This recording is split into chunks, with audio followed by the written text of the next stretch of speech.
Short chronology here in respect of the amount of fraud and corruption that's been allowed to go through Belfast High Court to do with Maghaberry Airfield.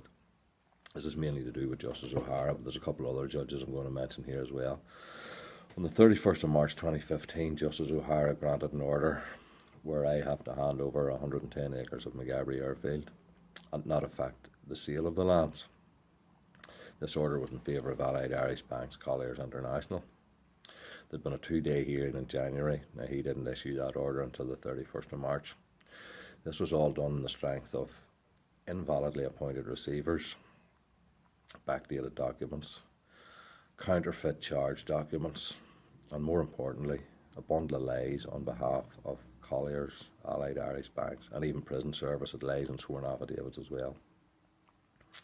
Now, the Lord Chief Justice has been made aware of all of this in about 10 lots of correspondence, and I have alleged conspiracy to defraud, corruption, collusion, and the attempted theft of lands known as Maghaberry Airfield. In fact, it's now the theft of, to a degree, because Light Source Renewable Energy have themselves parked on it, and also all parties concerned trying to collapse a trust in order to gain land and property, which is a criminal offence. So's telling lies in court, by the way. I think the name of it's maybe something along the lines of perjury. But in another twist here now, I have been told recently that Light Source Renewable Energy have actually bought my loans off the bank between 2010 and 2011. Now, I have evidence of my account numbers. My bank account's been tampered with here. In May 2015, my 2 loan accounts were brought down to 0 and new account numbers allocated, and the accounts were moved from Lisburn to Queen Square, from Queen Square to Ann Street in Belfast. I'll show you those statements in another video, but the loans were brought down to 0 and then brought up to redraw down again 4 or 5 days later with the same amount on it. Now, to add insult to injury here, in 2013 during the G8 summit, Colliers were paid 3 to 4 million quid to facilitate the prison service with an emergency exit over my land subject to this case, which is about 4 or 5 times the amount that I owe to the bank. We have written to Colliers about that and they haven't responded to it. They know they've been caught out there. They've pocketed the money. The bank likely didn't even get it either. Not that they needed it, because Light Source had already bought the loans anyway.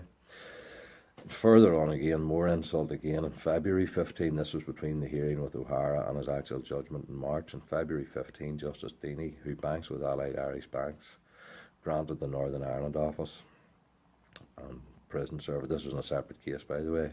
Northern Ireland office and prison service, 3.7 metres wide right away over my lands, without any payment for it. He strongly suggested the other side to come to an accommodation. That was all a load of garbage, so it was. He knew damn well. He actually said to me in the hearing, he says, "Mr. Boys," he says, "someone else could be standing in your shoes before too long." You know, so he knew what the writing was on the wall here. The Department of Justice and the bank was working amongst themselves.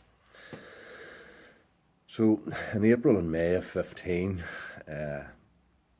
I had put in for stay hearings. It's a stay of the order pending the appeal. Now, those hearings had to be heard in front of Justice O'Hara.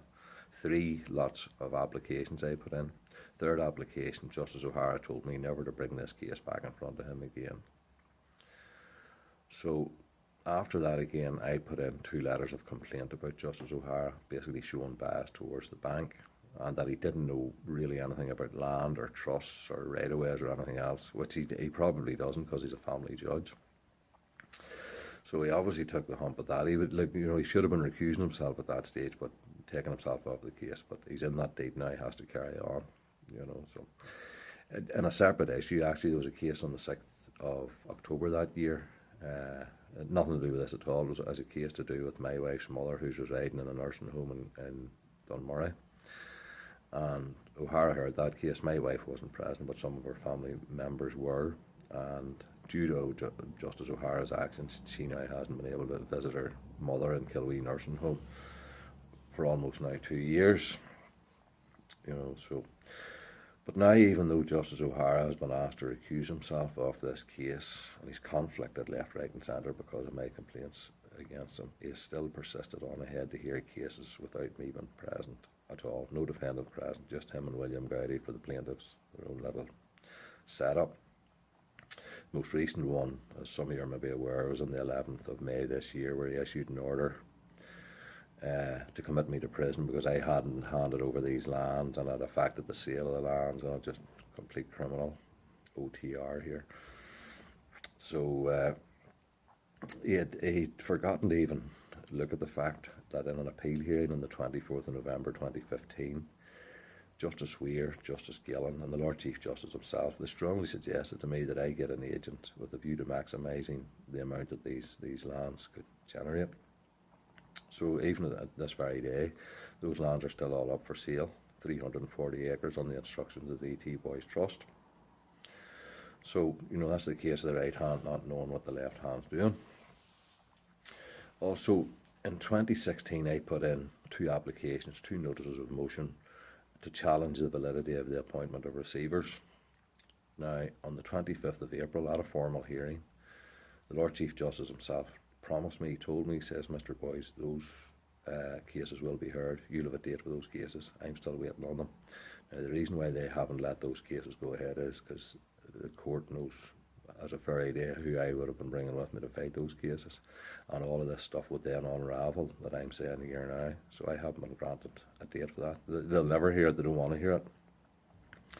So really what's going on here is that, the police, Department of Justice, Prison Service, Light Source Renewable Energy, the court to a degree, a lot of them, they all seem to be taking baby steps here, just moving along gently, move on to the land, see what happens. No paperwork, no court orders, nothing. And again, I'll show you the receiver documents and my bank statements in a later date. Well, quite soon actually, we'll get another video done. But it's just to let you know the type of stuff that's going on down there. They're, the courts basically facilitate a serious amount of corruption. And again, I'll show you some more paperwork, but I just wanted to put this bit in now just to keep people up to speed to where we are. Talk to you soon.